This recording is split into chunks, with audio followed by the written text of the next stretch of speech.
members of the Bin Laden family were actually in Washington at the gathering of the Carlyle Group on 9/11? That's true. The Carlyle Group had a meeting at the Ritz-Carlton Hotel in Washington on September 11th, and present there were former President George H.W. Bush, James Baker, and the brother of Osama bin Laden.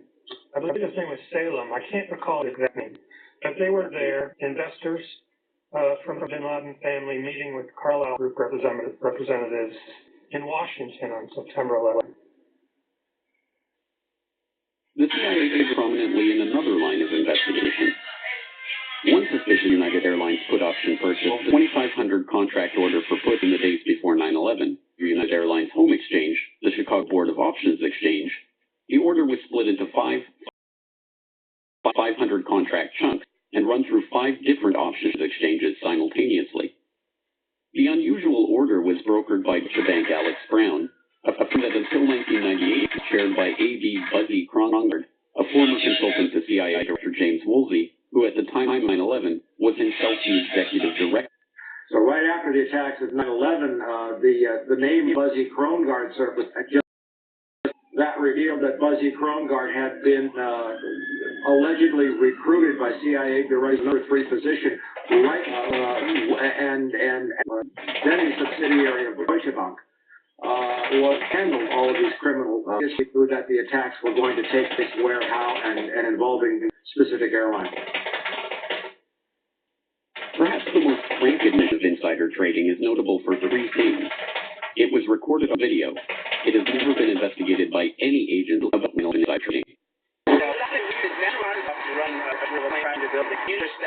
I know the guy that went into his poker in San Diego and the cash me out is going down tomorrow. Was there something? What? That's just the White House.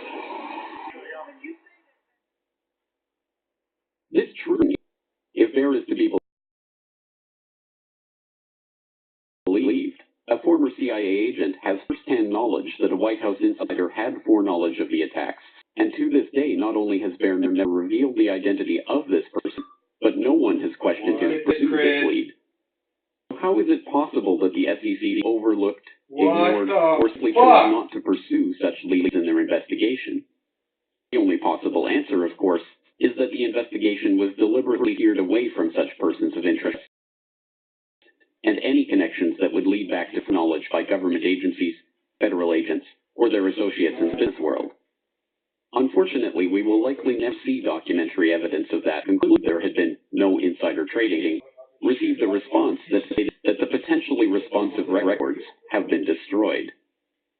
Instead, we are left with sources that refuse to be identified, saying that the CBOE records of pre-9/11 and second-hand accounts of traders who had heard talk of an event in advance of 9/11.